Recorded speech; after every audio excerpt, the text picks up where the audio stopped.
We're radically inclusive. What does that mean? Yeah, so Hannah was talking about this a little bit at the beginning. Simply put, the church has screwed over the LGBTQ plus community.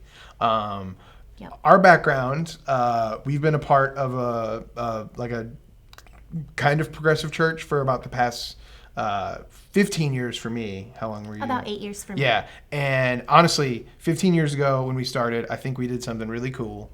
And most people in the LGBTQ plus community have horrible experiences back then with churches just being hateful and awful. And so a lot of these churches, a lot of big churches did something that was really cool. And they said, hey, let's stop being an a-hole to these people and let's just love them. And we'll bring them in. And then when they're here, they'll change.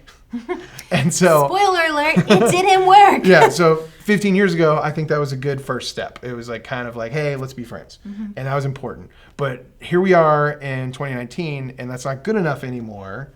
And what do you think is good? What would be good enough?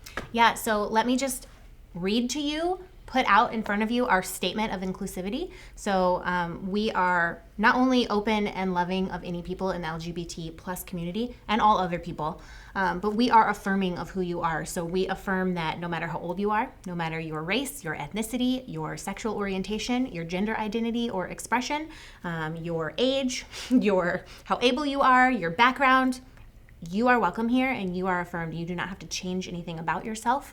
We believe that you are wonderful just the way you are.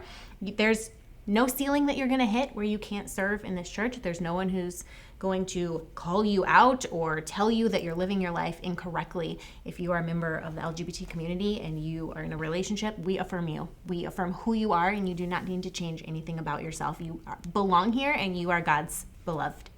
Yeah, and I just want to speak to some people who maybe are just entering that arena for the first time. If you're listening to this podcast, chances are you might have a background in church.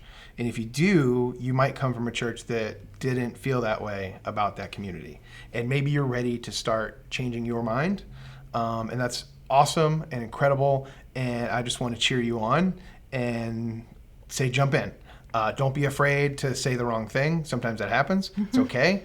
We're going to love each other through that. And we just think that this church can be a beautiful example of what this world could be. Different people coming together and exploring faith. Yeah, and being a part of something amazing. And so jump in. We could not be more excited about starting a church with that just right out of the gate.